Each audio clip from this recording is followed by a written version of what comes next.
भागवती गंगा प्रवाहित करेंगे, जिसमें आप और हम गोता लगाएंगे। इस सप्ताह ज्ञान यज्ञ में आह्वान करने हुए पधारे हुए समस्त उपस्थित माताओं, बहनों, युवा साथियों, बुजुर्ग, व्यासपीठ से दिवाकर जोशी का कोटि कोटि प्रणाम। प्राण बने और इनके 5 पुत्र हुए। बड़े पुत्र सुमति को सत्ता का भार सौंपकर भरत जी पुल्हा आश्रम शालिग्राम क्षेत्र मुक्तिनाथ नेपाल में भजन करने चले गए। एक दिन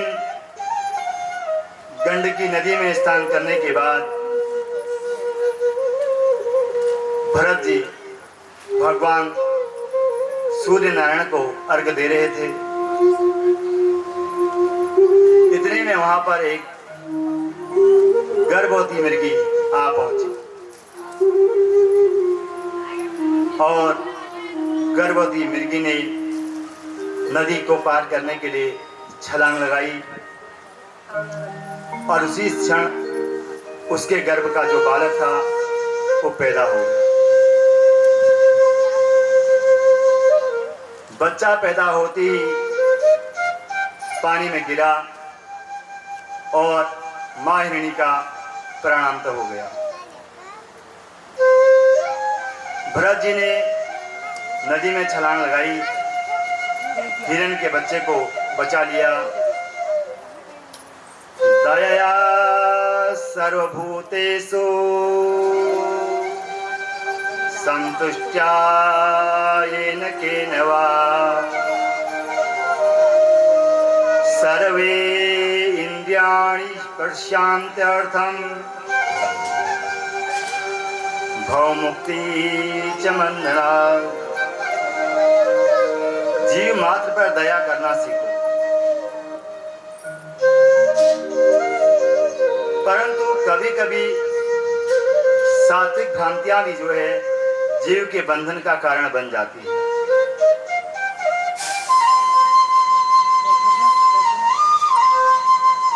भरत जी उस हिरण के बच्चे को घर लेकर आए, दूध पिलाया, कोमल कोमल घास तोड़ के खिलाई। अब भरत जी का चित्त उस मृग शावक में चिपकने लगा।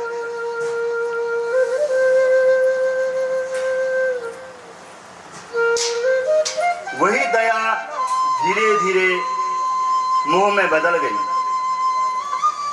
और भरत जी भजन करने बैठते तो मृग आकर चाटने लग जाता, सूंघने लग जाता। भरत जी डांटते हैं तो मृग शावक चुपचाप बैठ जाता है, भोला बनकर बैठ जाता है।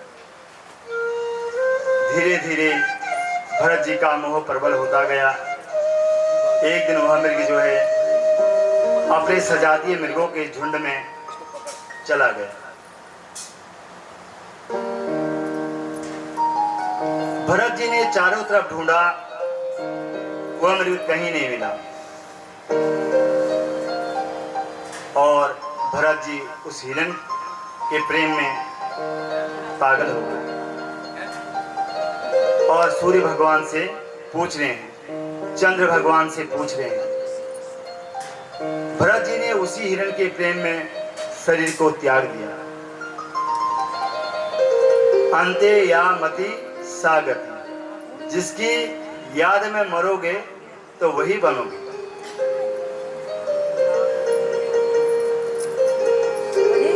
अब कलयुग में तो लोग कुत्ते की याद में मरेंगे। बोलो राधे राधे। क्योंकि लोग कुत्ते ही पालते ना आजकल।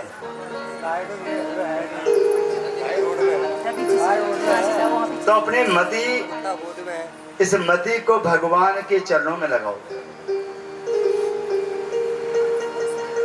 कुत्ता पालना अच्छी बात है, मैं कुत्ते का विरोध नहीं कर रहा हूँ, लेकिन कुत्ते को बांधने का नहीं। कुत्ता तो गेट पर द्वारपाल है ना, वो द्वार पर खड़ा करो उसको, वहीं रोटी पानी दो। तो अंते या मति सा गति, यदि भगवान की हमारे अंदर मति होगी, हमारी मति में भगवान का वास होगा, तो हम वैकुंठ धाम अवश्य प्राप्त करेंगे।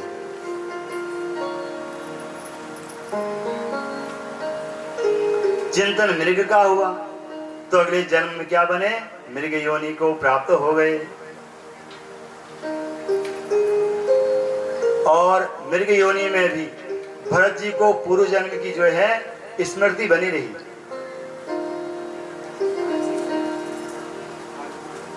पूर्व तप के प्रभाव से मृगदेह भी सने सने प्रारब्ध भोग कर जो है अंत में त्याग दिया।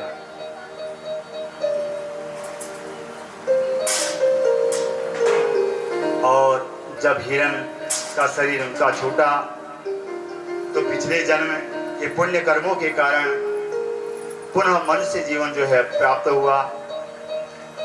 और मनुष्य जीवन जब प्राप्त हुआ तो अंगिरा गोत्र के यहाँ एक ब्राह्मण के कुल में इनका जन्म हुआ।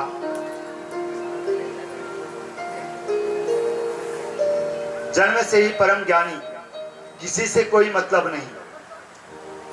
और पूर्व जन्म के स्मृति के कारण सावधान रहे कि थोड़ी सी भी यदि भूल हो जाएगी और इस भूल के कारण 3 जन्म तक हमको भटकना पड़ेगा।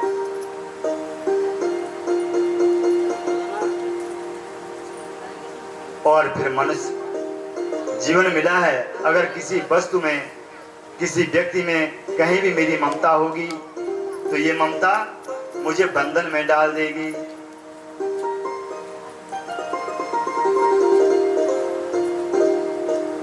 जन्म से ही वैराग्य संपन्न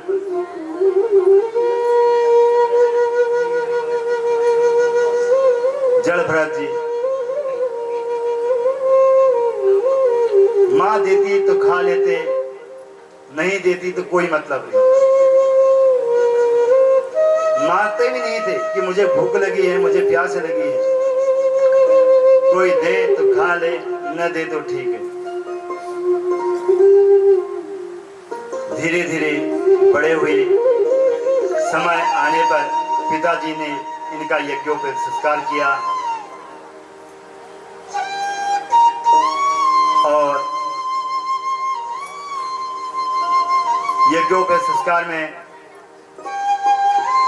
पिता गायत्री मंत्र का उपदेश करता है।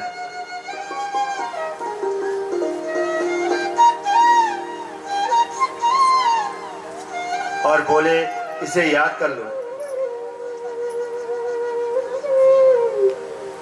गायत्री मंत्र का जप प्रत्येक व्यक्ति को करना चाहिए। सबके अपनी अपनी गायत्री है ना, गुरु दीक्षा के समय मिली होगी गायत्री।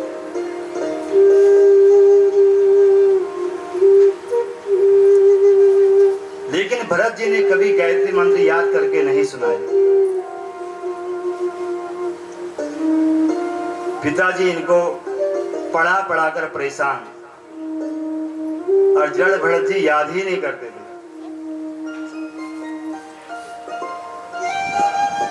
और पिताजी ने इनका नाम रख दिया जड़ भरत।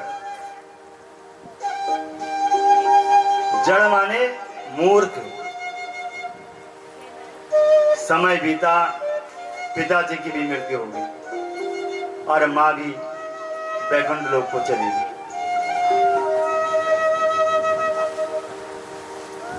घर में जो भाई था उसका साम्राज्य हुआ, इनका तो ब्याह हुआ भी नहीं था। और माँ बाप के चले जाने के बाद जो भाभी थी, भौजाई, वो इनको कुछ दे देती थी खाने के लिए। लेकिन कब तक दे? संसार के लोग तो बड़े मतलबी होते हैं और संसार के लोग व्यवहार अपने ढंग से करते हैं। ये दुनिया स्वार्थपूर्ण है। कुछ दिन तक तो जो है उसने भोजन दिया। फिर उसने अपने पति को सिखाया। और होता यही, अगर देवर घर में निठल्लू है तो 4 दिन भाभी भी दे देगी रोटी अनाप शनाप, वो भी सबका झूठा बचा।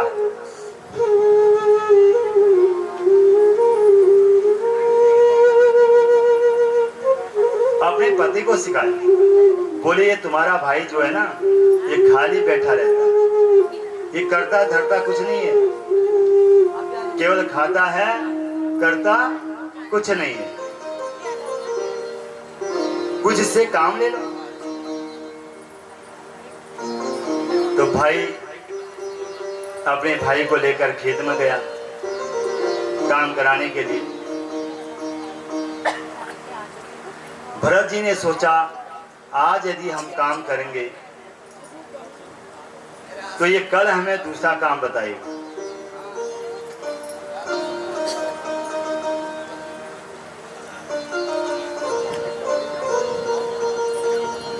फिर हम तो खेत ही जोतते रह जाएंगे।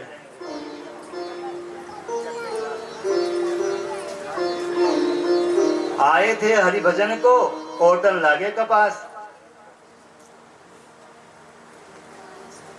तो भगवान के भजन के लिए जीवन मिला है और ये दुनियादारी फिर शुरू हो जाएगी। बोले तो कुछ नहीं, भाई ने कुदाल पकड़वा दी और बोले यहां से खोदो और बीज बो देना। और भाई बताकर चला गया। खोदने लगे जड़भरत जी, एक ही जगह पर खोदते जा रहे हैं और खोदते खोदते इतना बड़ा गड्ढा बना दिया, पानी निकलने लग गया नीचे। कुआं तैयार कर दिया भरत जी ने। और कुछ देर बाद भाई आए और देखकर बोला, अरे तूने तो खेत में गड्ढा बना दिया, अब इसमें हम गिरेंगे। भाई ने बोला ये तो बड़ा पागल है। जाकर भाई ने बोला, जाके गेहूं के खेत में बैठा दिया, बोलो यहां बैठो और चिड़ियों को भगाओ यहां से और फसल की सुरक्षा करो। पक्षी आएंगे और पक्षियों को देखना और ध्यान देना फसल का नुकसान न हो।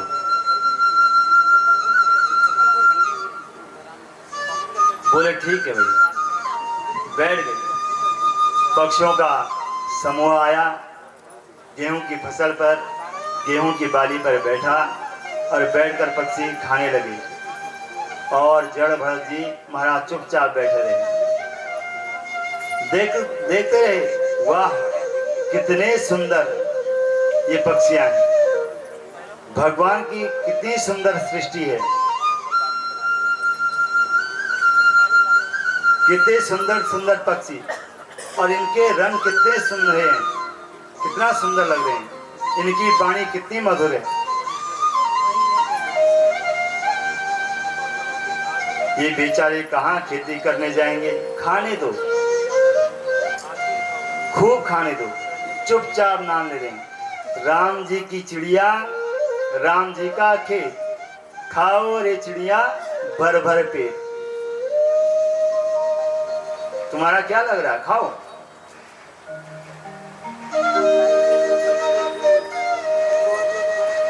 अब भाई आया, भाई ने देखा, अरे पागल ये सब पक्षी फसल को नुकसान कर रहे हैं, अब तू बैठा बैठा देख रहा है तमाशा। बोले भैया तुम्ही ने तो कहा था कि बैठे रहना, देखना, मैं देख ही तो रहा हूं तब से, ये खा रहे हैं।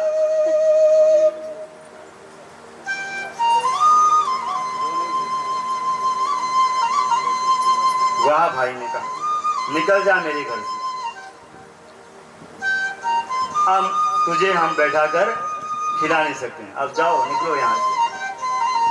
घर से निकाल दिया और जड़भरत जी ने कहा बहुत अच्छा, कोई बात नहीं, ऐसा मैं चाहता ही था, इसीलिए मैं इस कर्म को कर रहा था। जड़ भरत जी चल पड़े, भगवान का स्मरण किया और स्मरण करते करते हुए जा रहे थे। रास्ते में कुछ डाकू जंगल में मिल गए और वो डाकू का जो सरदार था वो देवी की पूजा कर रहा था। उसे बलि चढ़ाने के लिए आदमी की जरूरत थी।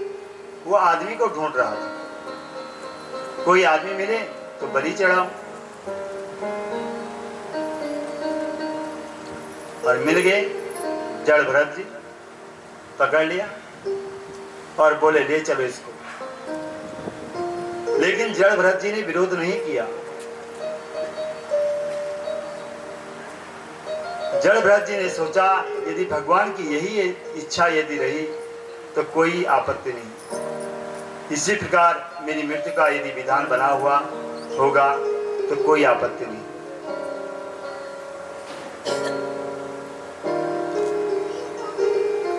ले जाकर के देवी के मंदिर में सामने बांधा, स्नान कराया, लाल रंग के वस्त्र पहनाए, चंदन लगाया, माला पहनाई और अनेक प्रकार की मिठाइयों खिलाई, खाना खिलाया। भरत जी भी बड़े आनंद से खा रहे हैं। बोले मरना तो है ही, खा के मरेंगे वो ठीक है। कुछ लोग होते हैं ना बस लगाते जाओ मक्खन, खाने वाला 5वीं पीढ़ी में पैदा होगा तुम मरो भूखे।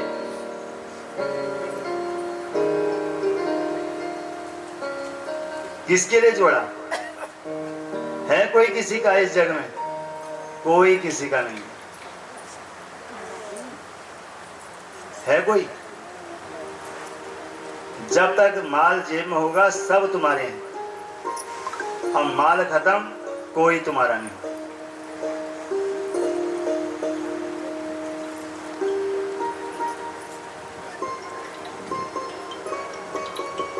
है कोई दुनिया में? बेटा भी अपना नहीं होता ठीक टाइम पे। तभी तक होगा जब उसके अकाउंट में पैसा डालना होगा तो पापा को भी फोन नहीं आएगा, मम्मी को ही आएगा।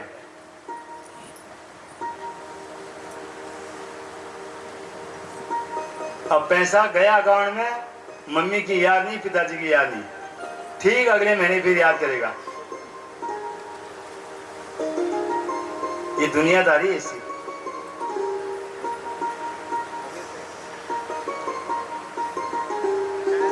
तो बोले मरना तो ही है, खाओ, मरना तय है।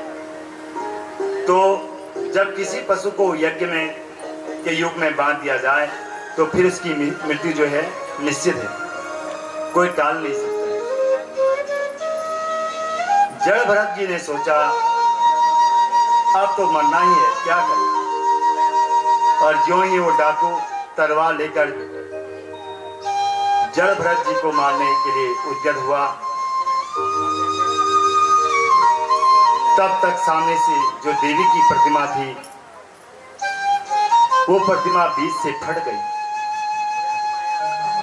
और उस प्रतिमा के मध्य से देवी भगवती काली प्रकट हो गई। बोले मां भगवती जगदम्बा मैया की। और काली मां ने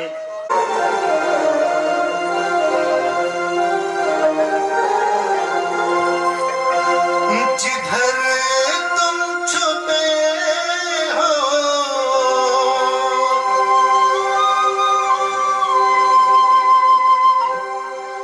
लीजिए, आज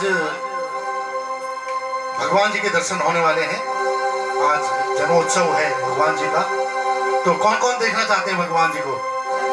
सभी बोले श्री कृष्ण भगवान की।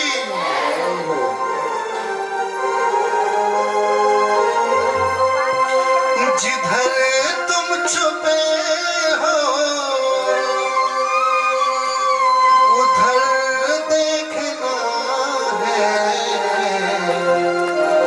कन्हैया तुम्हें एक नजर देखना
है।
तो वर्णाश्रम धर्म का पालन करने वाली प्रजा वैदिक विधान से अपने वर्णाश्रम धर्म के अनुकूल भगवान की आराधना करती हैं। ऐसे भारत भूमि, ऐसे भारत देश में, ऐसे भारत भूमि में जन्म लेने के लिए देवता भी तरसते हैं। श्री सुखदेव जी कहते हैं, स्वर्ग के देवता भी स्पृहा करते हैं कि मुझे भारत में जन्म मिले। क्यों? तो भगवान की भक्ति करने का सुअवसर प्राप्त होगा। धन्य है यह भारत की भूमि, यह भारतवर्ष, जिस देश में जन्म लेने के लिए देवता भी लालायित रहते हैं। देवता ही नहीं, भगवान भी लालायित रहते हैं। इसलिए भगवान भी भारतवर्ष में ही जन्म लेते हैं। विदेशों में आज तक किसी भगवान का जन्म नहीं हुआ। हुआ? नहीं हुआ। उत्तराखंड में ही, भारत देश में ही जो है देवी देवता भगवान यही जन्म लिए।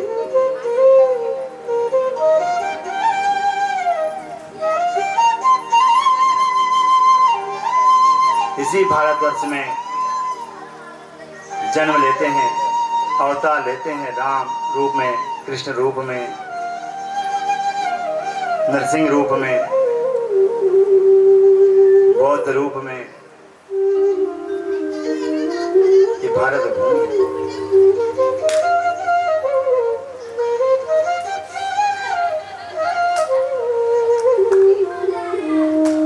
इसके बाद सुखदेव जी ने 7 द्वीप वाली जो है पृथ्वी का वर्णन किया। इसी क्रम में सुखदेव जी ने राजा परीक्षित को नरक का वर्णन करके सुनाया कि किस प्रकार के नरकों का वर्णन कराया, कौन से पाप से कौन सी गति मिलती है, और नरक का वर्णन सुन करके महाराज परीक्षित भयभीत हो गई, कांपने लग गई। बोले महाराज, पाप का फल यदि नरक है तो अगर व्यक्ति से पाप हो जाए तो पाप से बचने के लिए क्या किया जाए? नरक से बचने का उपाय क्या है?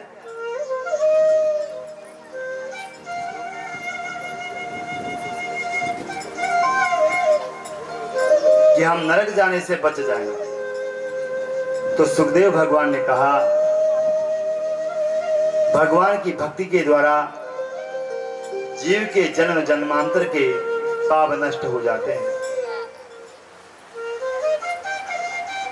केवल एक जन्म में की गई भक्ति, भगवान के चरणों की भक्ति जीव के जन्म जन्मांतर के पापों को धो देती है, नष्ट कर देती है पापों। राजा परीक्षित ने कहा, महाराज, एक जन्म की भक्ति से जन्म जन्मांतर के पाप कैसे धुल सकते हैं, कैसे नष्ट हो सकते हैं?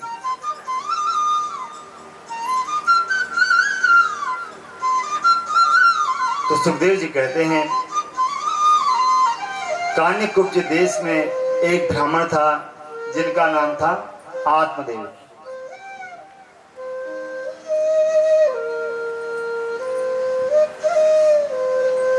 केचिद केवलया भक्त्या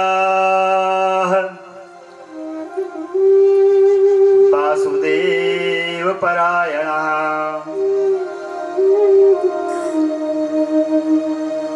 अजामिल नाम का एक ब्राह्मण था। उसने अपने जीवन में पाप की सिवा कुछ किया ही नहीं।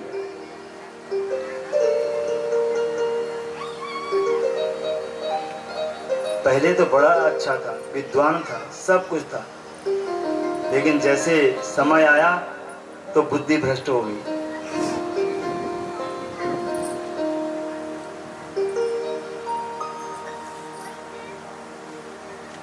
एक गणिका के चक्कर में पड़ करके अजामिल पथ भ्रष्ट हो गया, रास्ता भटक गया।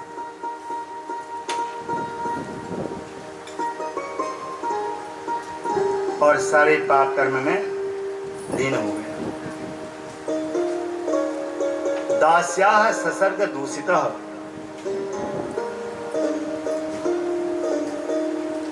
एक काम बड़ा अच्छा किया। क्या किया? अपने बेटे का नाम नारायण रखा। जिंदगी में एक ही काम अच्छा किया, और हम तो वो भी अच्छा नहीं कर रहे। क्यों? हम तो क्या नाम रखते हैं? चिंटू, मंटू, पिंटू, अंग्रेजों के कुत्तों के नाम है।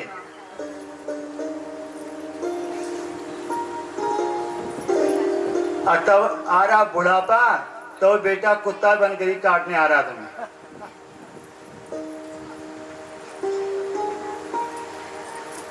न्योण्यो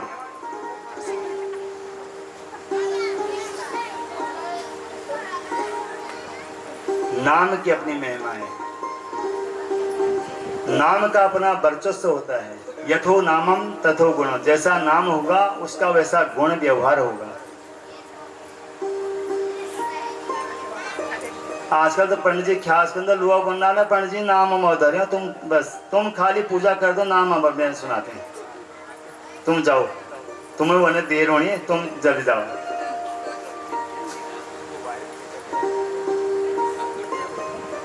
नीचे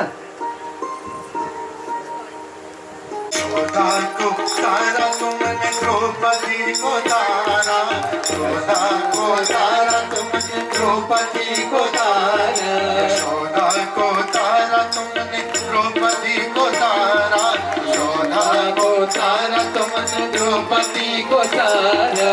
चीरे का करके महान श्याम हमको बिहारो, चीरे का करके महान श्याम हमको बिहारो। तारा है सारा जमाना, श्याम हमको बिहारो। तारा है सारा जमाना, श्याम हमको बिहारो। तारा है सारा जमाना, श्याम हमको बिहारो।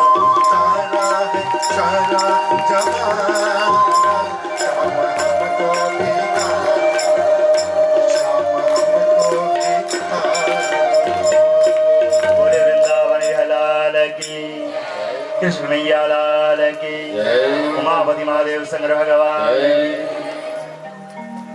मैं अपने व्यासपीठ से हमारे जोशी जी, हमारे कुल पुरोहित जी भी हैं, श्री शंभु प्रसाद जोशी जी, यदि उन तक मेरी आवाज़ पहुंच रही हो तो व्यासपीठ पर आकर जरा सा हमें भी अच्छा लगेगा कि गुरुदेव की कृपा हमारे ऊपर है। बोलिए गुरुदेव भगवान की।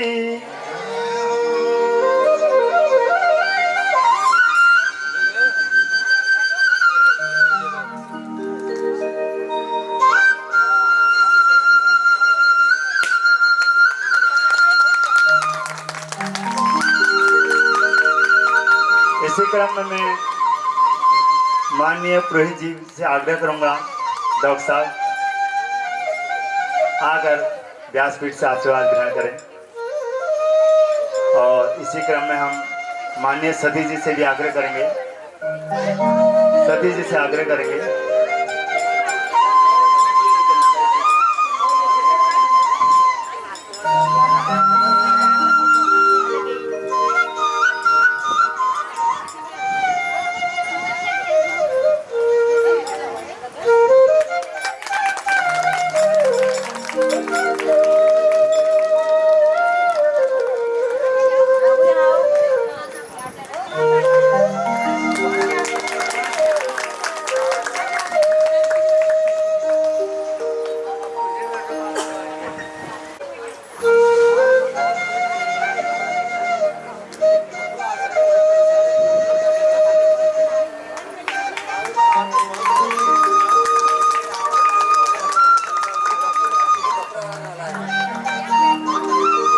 बोले वृंदावन बिहारी लाल की। नारायण भजमन नारायण नारायण नारायण श्रीमन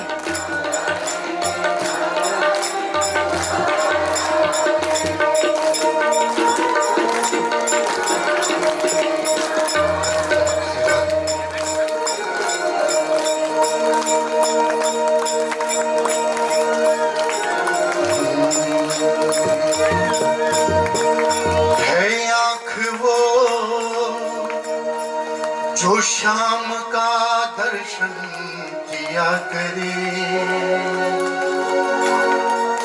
है शीश जो प्रभु चरण में बंधन किया करे। बेकार वो मुख है जो रहे व्यर्थ बातों में,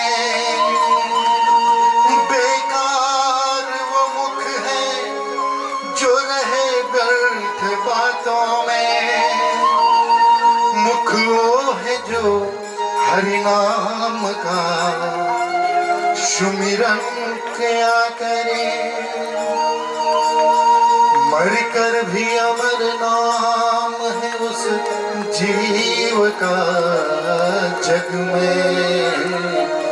प्रभु प्रेम में बलिदान जो जीवन किया करे।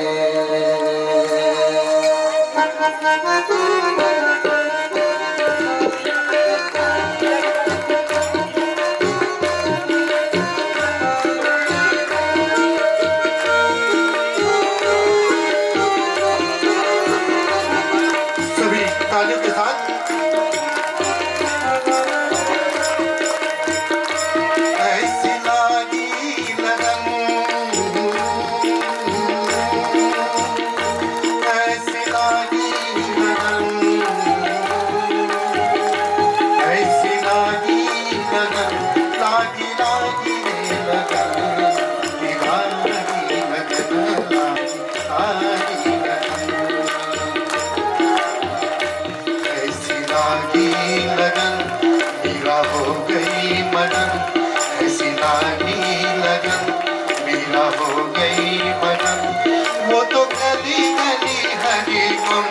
गाने लगी महलों में सजी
मीरा हो गई मगन।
आज के आनंद की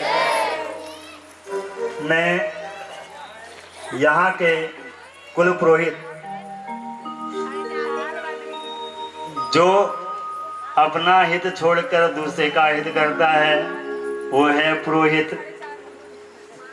मैं यहाँ के कुल पुरोहित जी से आग्रह करूंगा अपनी लक्ष्मी के साथ और रिद्धि सिद्धि के साथ मंच पर पहुंचे।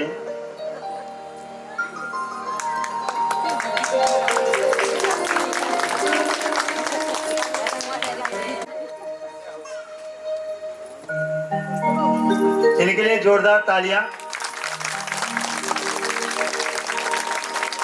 देखो, पुरोहित का अर्थ होता है परहित, जो दूसरे का हित पहले रखता है, अपना हित बाद में रखता है, तो वो पुरोहित हैं हमारे पुरोहित जी माननीय श्री खष्टी वल्लभ गुरु रानी जी, और उनकी धर्म भार्या का नाम है ममता गुरु रानी जी। ममता, क्या बात है। उसके बाद देखो बच्चों के नाम रिद्धि और सिद्धि, क्या बात।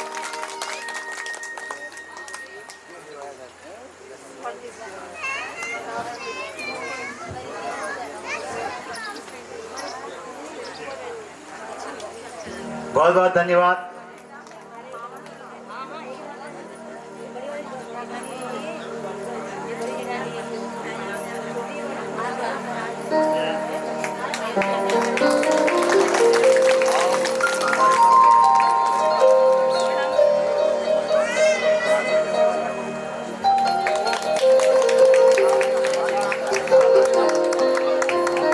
बहुत बहुत धन्यवाद गुरु जी का। गुरुर्ब्रह्मा गुरुर्विष्णु गुरुदेव महेश्वरः गुरु साक्षात् आसेनावतीर्णस्य विष्णुवीर्याणि संसनः।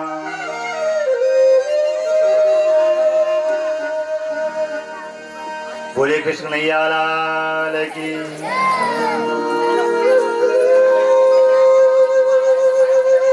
श्री कृष्ण कथा भवरोग की मीठी दवा है। क्या है? मीठी दवा। दवाई भी कई प्रकार की आती है, कड़वा, तीखा, मीठा, कुछ खट्टी भी होती है, क्योंकि हम भी अनुभव ले चुके हैं ना दवाइयों से।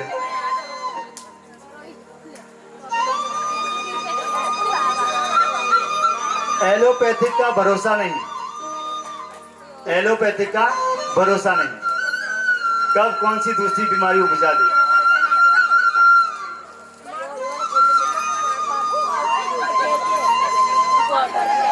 आयुर्वेद है तो बहुत बढ़िया, पर मुंह को बहुत कड़वा कर देती है। सबसे बढ़िया दवा है होम्योपैथिक। तो तुम्हें होम्योपैथिक की गोलियां खिलाई जाएगी, है ना? 2-2 गोली 2-2 घंटे में खाओ, रोग से मुक्त हो जाओ।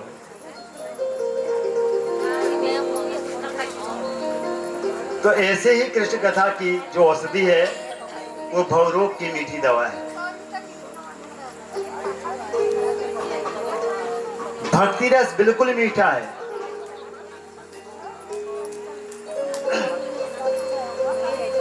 और संतों ने बना के रखी है।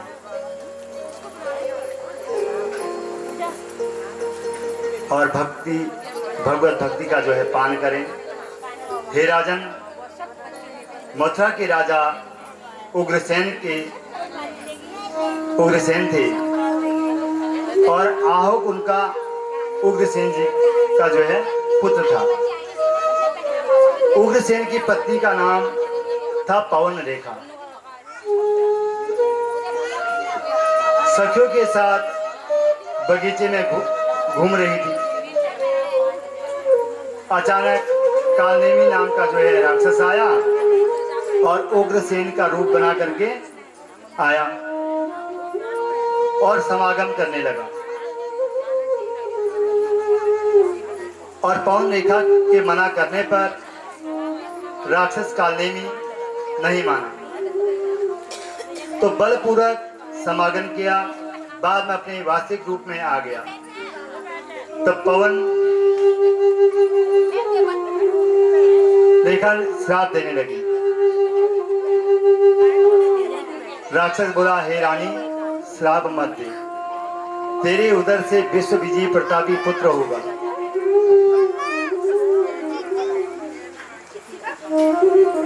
ऐसा सुनकर पवन रेखा ने बात को छुपा दी। मनुष्य प्रारब्ध के वश होकर कर्म करता है, वरना निंदित कर्म जो है कोई भी नहीं करना चाहता है।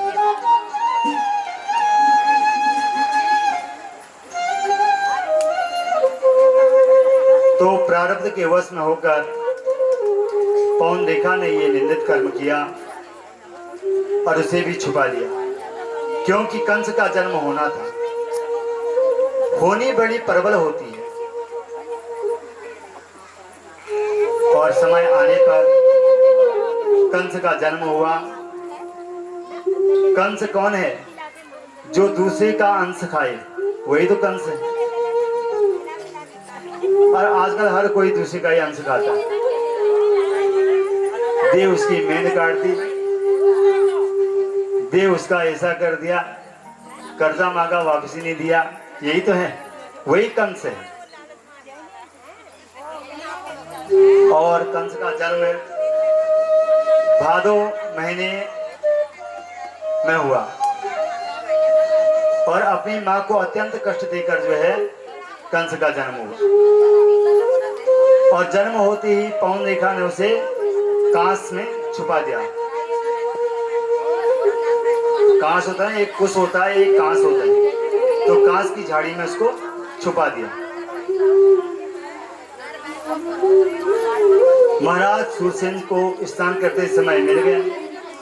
महाराज सूरसेन से लेके आए, लालन पालन किया। और कंस बचपन से ही उदंड प्रकृति का था।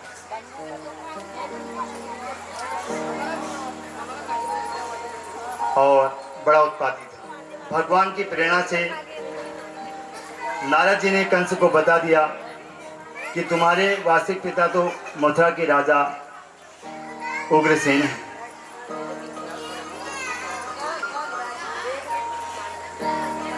माता जाने पिता, माता ही तो पिता के बारे में बता सकती है, और माँ ही अपने पुत्र के बारे में अच्छे से बता सकती है। पुत्र कैसा है, लड़ाई वाला है, झगड़ा वाला है, शांत है।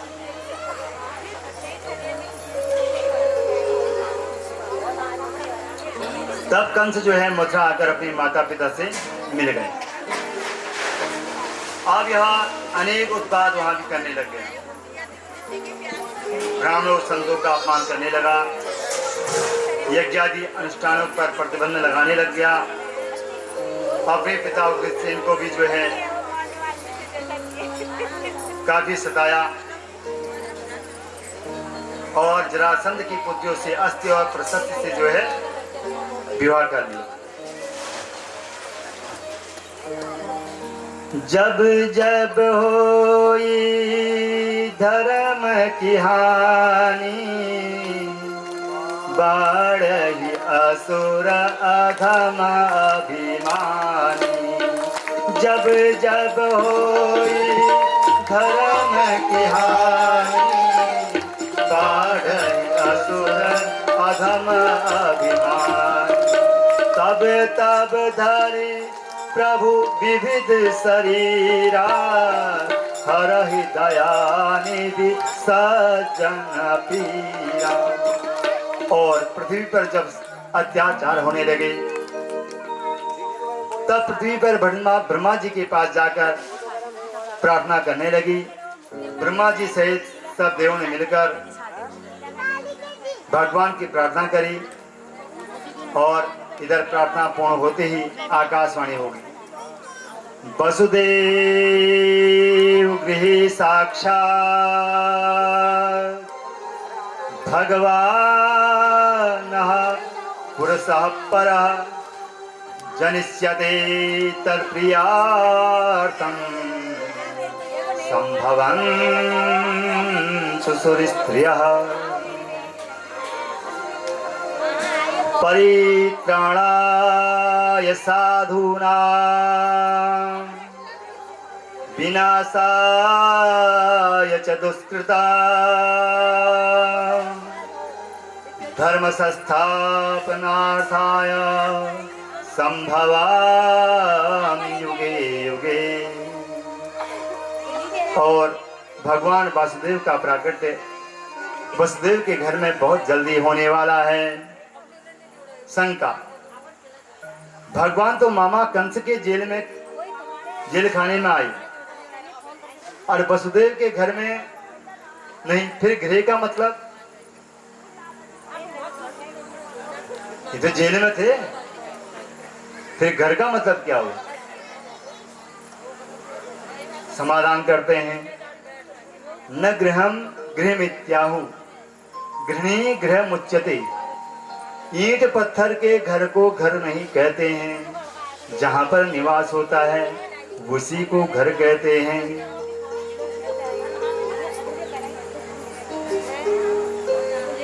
तो वसुदेव गृह अर्थात वसुदेव के पत्नियां, वसुदेव की पत्नी देवकी के गर्भ में प्रभु का प्राकट्य होने वाला है। इसलिए तुम लोग अपनी अपनी पत्नियों से मथुरा चलो, क्योंकि भगवान भी अकेले नहीं आ रहे हैं। जनिष्यते तत्प्रियार्थम तत्प्रिया वृषभानु नंदनी, राधा रानी बनकर जो है बरसाने में आ रही है। आज तो तुम अपनी अपनी देवियों को लेकर उनकी रक्षा के लिए वहां चलो। तब तो देवी देवता जो है विमुग्ध होकर और विविध रूपों में मथुरा मंडल में जो है देवी देवताओं का अवतार होने लग गया। एक बार कंस की दृष्टि अपने चाचा देवक जो है महाराज की बेटी देवकी के ऊपर पड़ी। देखा बहन हमारी अब सयानी हो गई, तो चलो इसका संबंध किया जाए। तो महाराज सूरसेन के पुत्र सत्यवादी वसुदेव जी के साथ रिश्ता पक्का कर आया और वसुदेव जी गाजे बाजे के साथ बारात लेकर आए। हर्षोल्लास पूर्वक जो है विवाह भी संपन्न हुआ। अब कंस नाटक रचाने लगा। क्या नचाने लगा? नाटक। आंखों में आंसू टपकाने लगा। जिस कंस को दया नहीं आती है अब वो आंसू बहाने लग गया मगरमच्छ के जैसे। क्या बोला? मैं अपनी बहन को विदा करने में जाऊंगा और रथ में बिठाकर मैं छोड़ने जाऊंगा। अब प्रजा देखकर बड़ी गदगद हो गई। महाराज हृदय के बड़े कोमल हैं, जैसा बाहर दिखाते नहीं हैं वैसे हैं नहीं, ये तो बड़ी हृदय के कोमल हैं। बड़े भावुक जो है प्रजा हो रही है, पर देवताओं की धड़कन तेज हो गई। ये तो बड़ा नाटकी है, पर देखो आखिरकार इसे अपना प्रभाव छोड़ ही दिया। लोग इसको सज्जन कहने लग गई और देवकी माँ तो इससे कितनी भावुक होकर मिल रही है।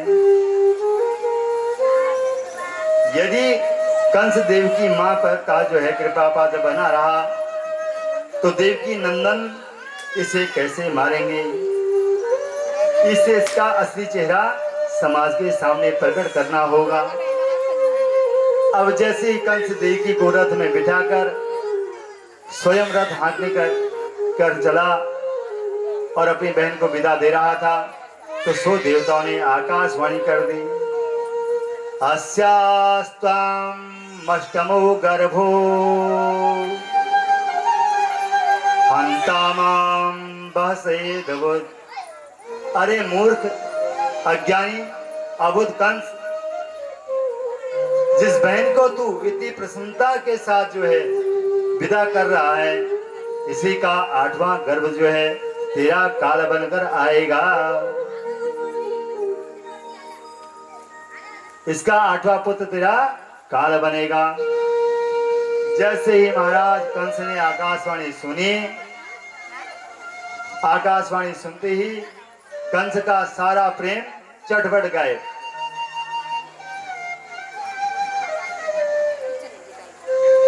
और क्रोधित हो गए। देवकी के केस पकड़े और पकड़ कर जो है रथ से नीचे खींच लिए और तलवार निकाली और मारने को तैयार हो गया। सोचने लगा न रहेगी बांस और न बजेगी बांसुरी। होने वाले की जड़ को ही मिटा दिया जाए तो होगा कैसे? वसुदेव जी सोचने लगे कि दुष्ट कंस को कैसे समझाऊं। वसुदेव जी बोले, अच्छा ठीक है, तुम्हें यदि देवकी के पुत्रों से भय है तो मैं वसुदेव आपको वचन देता हूं, देवकी के समस्त पुत्रों को मैं तुम्हें सौंप दूंगा। आपको देवकी के पुत्रों से कोई भय नहीं होना चाहिए। मैं देवकी के समस्त पुत्रों को आपको सौंप दूंगा। कंस ने बात मानी और देवकी को छोड़ दिया। इधर वसुदेव और देवकी को कंस ने कारागार में बंदी गृह में डाल दिया। देवकी के प्रथम पुत्र हुआ जिसका नाम कीर्तिमान था, जिसे लाकर वसुदेव जी ने अपने हाथों से कंस को दिया। कंस बहुत खुश हो गया और बोला इसे वापस ले जाओ,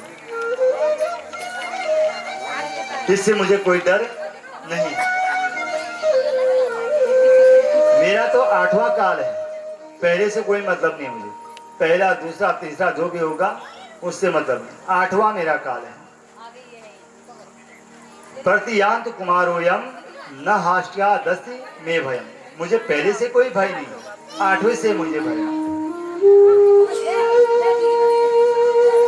वसुदेव बालक को वापस ले गए। उसी समय देवर्षि नारद जी वहां पहुंचे और कंस के दरबार में आकर कंस से कुशल क्षेम पूछी और कमल का पुष्प लेकर कंस को समझाने लगे कि पहली भी 8वीं हो सकती है और 8वीं भी पहली हो सकती है, खतरा नहीं लेना चाहिए। अरे कंस, खतरा मोल मत लो।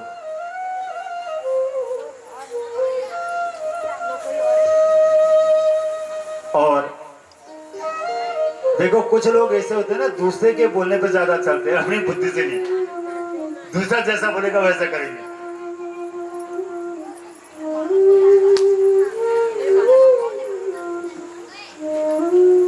और तुरंत जो है कंस ने वसुदेव जी को बुलाया। मूर्ख और शंख दूसरे के फूकने पर बसते हैं। मूर्ख भी दूसरे को जब बोला जाता तभी वो बचता है, शंख भी जब फूकता दूसरा तभी बचता है, अपने आप में नहीं बचता है। बोलो राधे राधे।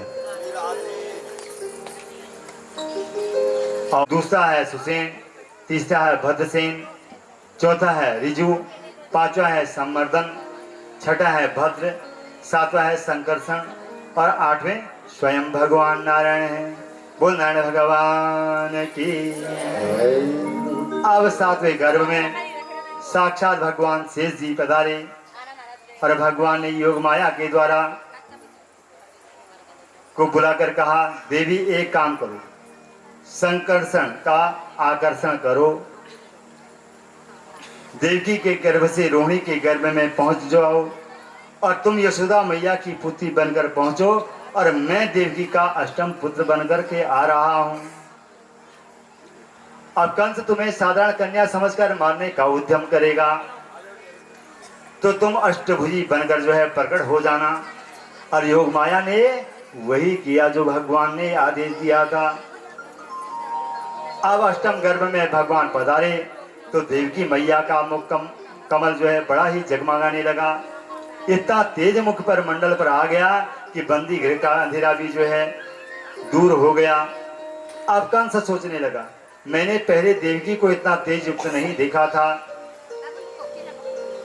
पर इसका मतलब मेरा काल जो है प्राणहर्ता जो हरि है वह देवकी के गर्भ में पल रहा है, प्रविष्ट हो चुका है। अब ऐसी स्थिति में मुझे क्या करना चाहिए? कंस को एक ही बात जो है सोचता है, इसे मार देना चाहिए। कंस फिर सावधान होता है, अरे ये मेरी बहन है और बहन का पुत्र है। अब भांजे का भी सवाल उठाने लग गया, क्योंकि भगवान है तो भगवान अपनी माया से कंस को मोहित कर रहे हैं। और गर्भवती इसको मारने से स्त्रीपद और बाल बध भी होगा, मेरे जीवन में कितना बड़ा कलंक लगेगा। देखो भगवान के सामने है ना, तो बुद्धि बदल गई, पॉजिटिव उसके अंदर आने लगी। कंस देवकी के सम्मुख खड़ा है तो हरि का सामना देखकर जो है गर्भस्थ गोविंद के सम्मुख खड़ा है। इससे इसके भाव में बड़ी सात्विक जो है आने लग गई और पाप से जो है डरने लगा। घर जाता तो कंस का माथा और गर्म हो जाता। खतरा मोल नहीं लेना चाहिए। देवकी के सामने आता तो विचार बदल जाता। इधर देवताओं ने जब देखा कि देवकी माँ के गर्भ में गोविंद आ गए हैं तो सोचने लगे, चलो स्वागत करें, भगवान का सम्मान करें। सारे देवता ब्रह्मा जी और शिव जी के आगे जो है करके सब बंदी गृह में पहुंचकर गर्भस्थ गोविंद के जो है स्तुति करने लग गए। आइए आप और हम भी स्वागत करते हैं। जय जय सूर नायक जन सुखदायक प्रणत पाल भगवंता। जय जय सूर नायक जन सुखदायक प्रणत पाल भगवंता। गोदी हितकारी जय असुरारी, गोदी हितकारी जय असुरारी, सिंधु सुता प्रियतंता। जय जय सुर नायक जन सुखदायक प्रणत पाल भगवंता। जय जय अविनाशी सब घटवासी, जय जय अविनाशी सब घटवासी, व्यापक परमानंदा। जय जय सुर नायक जन सुखदायक प्रणत पाल भगवंता। बड़े भद्रवत्सल भगवान की। बड़ी सुंदर स्तुति करने के बाद देवताओं ने देव की मां की स्तुति गाई। दिष्ट्याम्बते कुक्षिगदम परम पुमानः। हे मां, आप कितनी भाग्यशाली हो जो अनंत कोटि ब्रह्मांडों का अधिनायक है। नारायण प्रलय के समय जो सबको पेट में रखकर सो जाता है, वह परमात्मा तेरे पेट में समा गया। इससे अब तुम्हें कंस से जो है डरने की आवश्यकता नहीं है। कंस तुम्हारा कुछ बिगाड़ नहीं सकता है। माँ भूत भयम भोजपति मुमूर्षो। अब भोजपति कंस को तुम मरा ही समझो। इस प्रकार से जो है मैया देवी को समझा बुझाकर ब्रह्मा शिव आदि देवता अंतर ध्यान हो गए। अथ सर्व गुणोपेता काल परमम शोभनम। अब भगवान के प्राकट का शुभ समय आ गया, पर आज भगवान के जन्म के अवसर पर काल परम शोभन बन करके जो है आया है। काल परम शोभनम। भादो का महीना आ गया और कृष्ण पक्ष आ गया, अष्टमी तिथि आ गई, हर्षण योग आ गया, रोहिणी नक्षत्र आ गया, बपकरण आया और देवकी वसुदेव जी के सम्मुख चतुर्भुज रूप में दिव्यनारायण रूप में प्रकट हो गई और देवकी वसुदेव जो है स्तुति गाने लग गई। तमद्भुतम बालकमं भुजोक्षरं चतुर्भुजम। और भगवान चतुर्भुज रूप में क्यों? इस अद्भुत बालक को जो है देखो, शंका अद्भुत क्यों? समाधान करते हैं। बच्चे 2 हाथ के होते हैं, ये तो 4 हाथ वाला आया है। अद्भुत तो है ही। बालक जन्म लेते समय आंख बंद करके आता है, ये तो आंखें खुद करा रहा है। ये कमल जैसी आंखें जो है वाला है। बालक जो है नग्न पैदा होता है, पर ये तो पीतांबर पहने हुए आया है। बालक जो है निहत्ते रहता है पैदा होते समय, पर ये तो शंख चक्र गदा पद्म लेकर जो है आया है। हर प्रकार से बालक क्या है? अद्भुत है। देवकी की आंखों में अश्रुधारा बह रही है। देवी मैया कह रही, मैं रोम प्रति वेद कहे ब्रह्मांड निकाया निर्मित माया। रोम रोम प्रति वेद कहे सोम उर्वासी यह उपहासी। सोनाता तीर मत तीर न रहे। बड़ी सुंदर स्तुति जो है मैया ने की। अंत में भगवान बोले, आज मैं पुनः तुम्हारा बेटा बनकर जो है प्रकट होने वाला हूँ। जैसे ही बेटा बनूं मुझे गोकुल में छोड़कर आ जाना, और वहाँ एक कन्या का जन्म हुआ है, उसे उठाकर आप यहाँ लेके आना और वसुदेव देवकी को जो है भगवान ने सारी बातें समझा बुझा दी और एक नन्हे बालक बनकर जो है देवकी मैया के गोदी में भगवान प्रकट हो गए। बोले बालकृष्ण भगवान की। वसुदेव जी आ जाओ। और नन्हे बालक बनकर देवकी मैया की गोदी में भगवान प्रकट हो गए, पर रोए बिल्कुल नहीं। क्यों? बोले रामावतार में रोए थे तो दास दासियां जो है बधाई देने को आ गई थी। कहीं रो बैठे तो चारों तरफ से यहाँ मामा जी के लगे हैं पहरेदार, कहीं भी न मार पड़ जाए। इससे भगवान चुपचाप जो है देवकी माँ के गर्भ में बाल रूप में जो है गोदी में प्रकट हो गए। बोले बालन की। और वसुदेव जी ने तुरंत उठाकर शुद्ध बुद्ध मुक्त हो जाता है। और परंतु जब ब्रह्म से हटकर जब माया रूपी जो है कन्या से संबंध जोड़ता है तो फिर पुनः बन जाता है। बोले वसुदेव भगवान की जय हो। बोले भगवान की। स्वस्ति न स्वस्ति न भूखा विश्ववेदा स्वस्ति नस्ताक्षर्यो।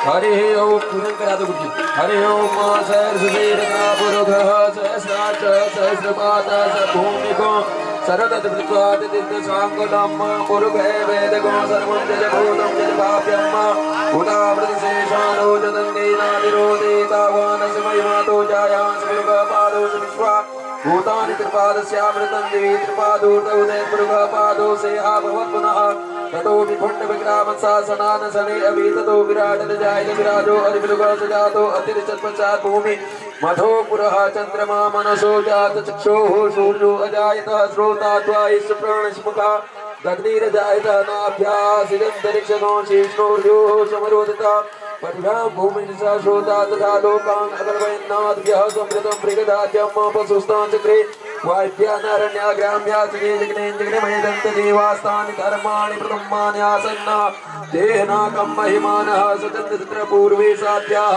सन्ति देवाः। बोल श्री कृष्ण कन्हैया लाल की। नंद घरानंद भयो जय कन्हैया।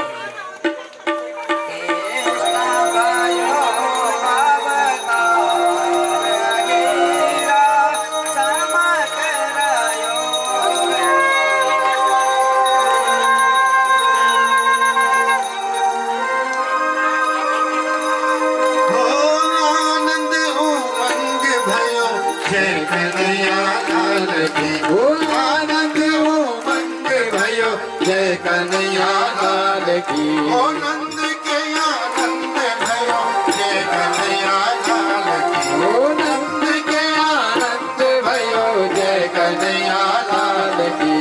हाथी घोड़ा पालकी जय कन्हैया लाल की। हाथी घोड़ा पालकी जय कन्हैया लाल की। ओ ब्रिज में आनंद भयो श्री राधे जय कन्हैया लाल की। ओ नंद के आनंद भयो जय कन्हैया लाल की। नंद के आनंद भयो जय कन्हैया लाल की। जय हो नंद लाल की जय यशोदा लाल की। जय हो नंद लाल की जय यशोदा लाल की। ओ कोटि ब्रह्मांड के अधिपति लाल की। अधिपति लाल की। ओ नंद के आनंद भयो जय कन्हैया लाल की।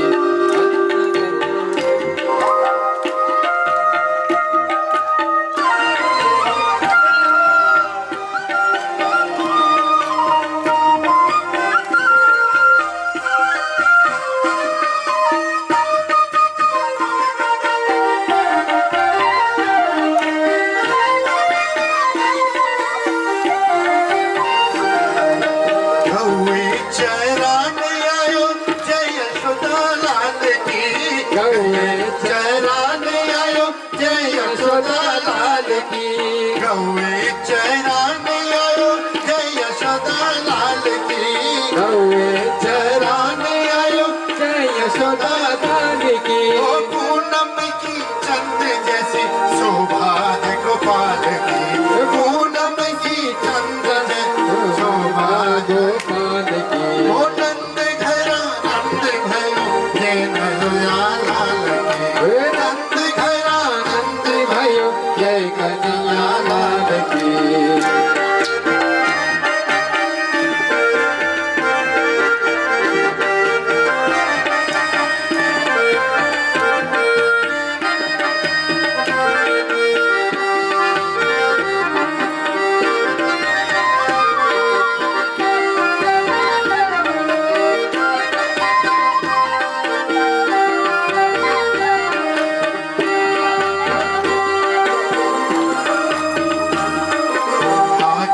की ओ आनंद उमंग भयो जय कन्हैया लाल की कोटि ब्रह्मांड के अधिपति लाल की कोटि ब्रह्मांड के अधिपति लाल की में चराने आयो जय सदा लाल की गोदम में चराने आयो जय सदा लाल की आनंद उमंग भयो जय कन्हैया लाल की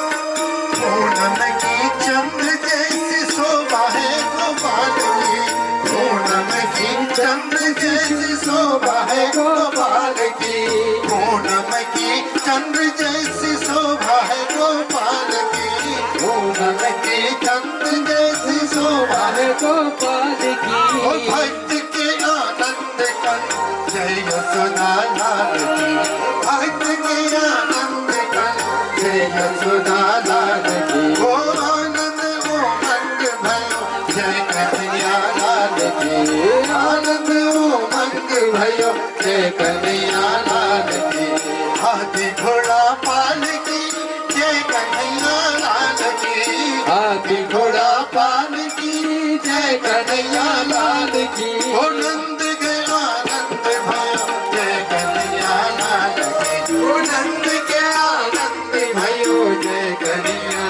लाल की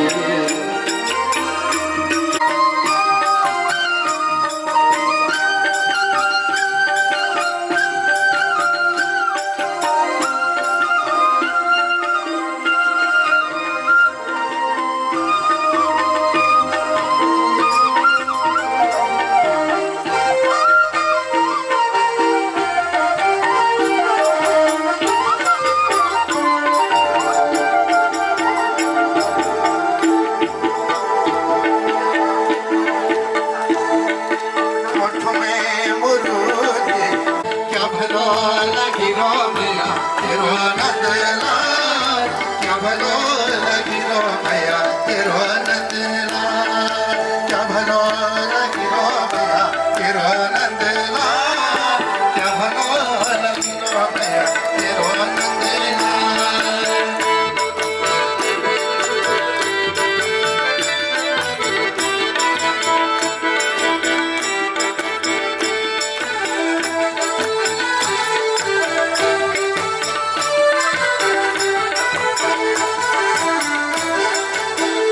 धेनो चरैया घास रचैया धेनो चरैया घास रचैया बाल बाल का शब्द मुरली बजैया बाल बाल का शब्द मुरली बजैया मुरली की धुन में मस्त छन गान बा भलो लगी रो मैया तेरो नंद लाल भलो लगी रो मैया तेरो नंद लाल भलो लगी रो मैया तेरो नंद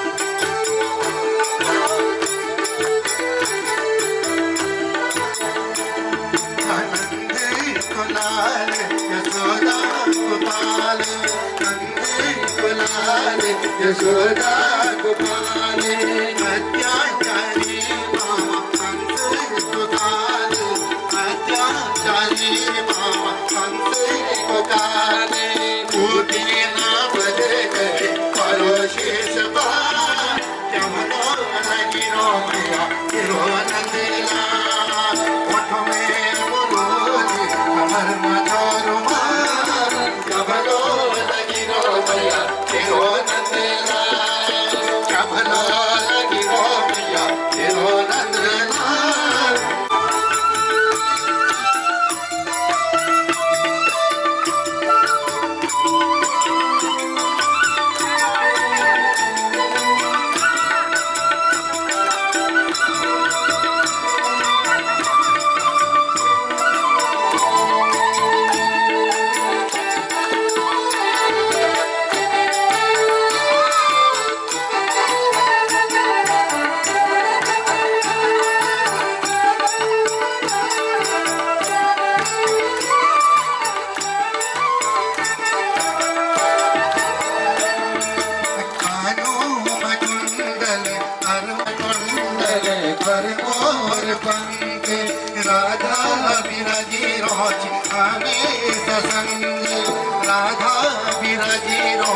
रमेश संग जय हो कन्हैया तेरी जय हो गोपाल भलो लगिरो मैया तेरो नंदना होठ में मुरली कमर में छोरो मार भलो लगिरो मैया तेरो नंदना भलो लगिरो मैया तेरो नंदना भलो लगिरो मैया तेरो नंदना भलो लगिरो मैया तेरो नंदना भलो लगिरो मैया तेरो नंदना भलो लगिरो मैया तेरो नंदना भलो लगिरो मैया तेरो नंदना बोले कृष्ण कन्हैया लाल की सभी लोग बैठ जाएं। मेरा पितर देव तुम राजया मेरा पितर देव तुम राजया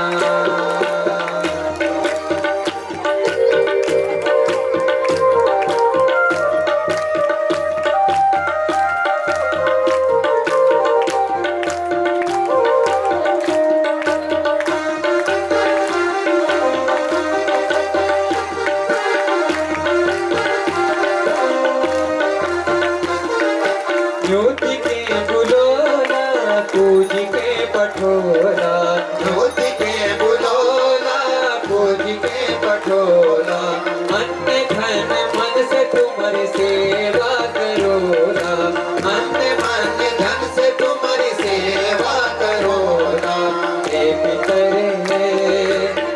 पितरे देव तुम देना होया मेरा पितरे देव तुम देना होया मेरा पितरे देव तुम देना होया मेरा पितरे देव तुम देना होया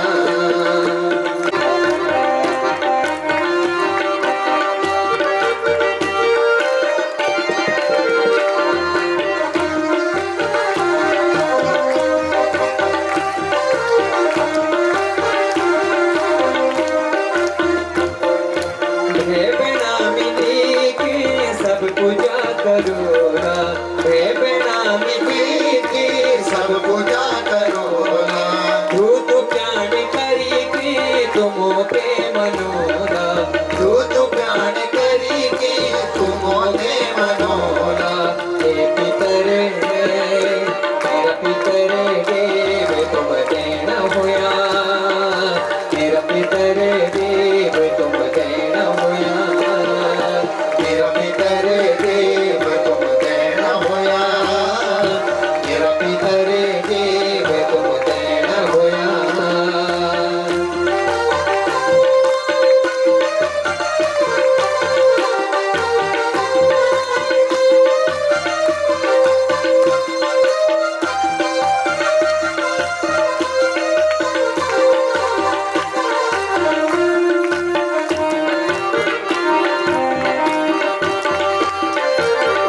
गोमाता का दूध ने अर्पण करोला हर की पौड़ी जैके तुम्हारा पिंडे भरोला हर की पौड़ी जैके तुम्हारा पिंडे भरोला हे पितरे मेरा पितरे देव तुम देना होया मेरा पितरे देव तुम देना होया मेरा पितरे देव तुम देना होया मेरा पितरे देव तुम